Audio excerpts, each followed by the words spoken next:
Daar is sprake van 'n blouligbrigade wat ook betrokke was in die ongeluk. Polisie het nog nie met die media gepraat nie en eienaardig genoeg is meeste van hulle nou weg. Daar was 'n ministeriële voertuig in die konvooi. Van wat ons kan aflei uit die voertuig Waaruit die skote gevuur is, die botsing veroorsaak. Zoom vir my in op die kar as jy kan. Hoeveel motors was betrokke in die ongeluk? Dit is moeilik om te sê, maar agter my kan julle nou die motor sien waaruit die skote afgevuur is.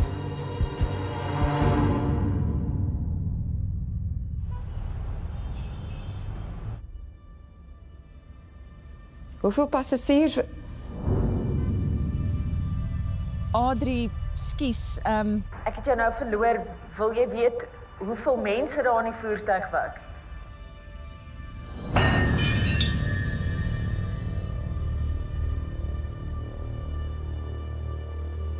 Ons gaan oorslaan na die weer. Charles, jy gereed? Wat bedoel jy? Dis ons goeie TV. Ryno, maak gereed vir die weer. Okay. Nee, weer wag van iemand nie. Belt en Adrie se oor. Sê ons het tegniese probleme. Ons het vir Karla verloor. Enigiets, 'n tegniese probleem nou. Adrie, ons het 'n tegniese probleem. Jy kan my afsluit oor na die weer. Adrie, oor na die weer.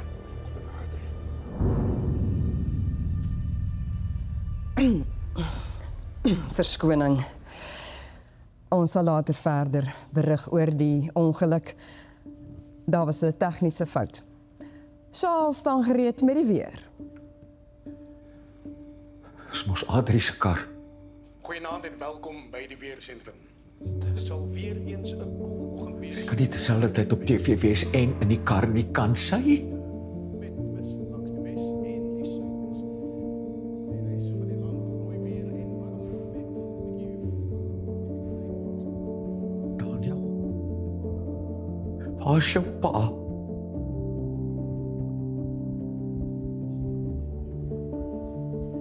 Nee!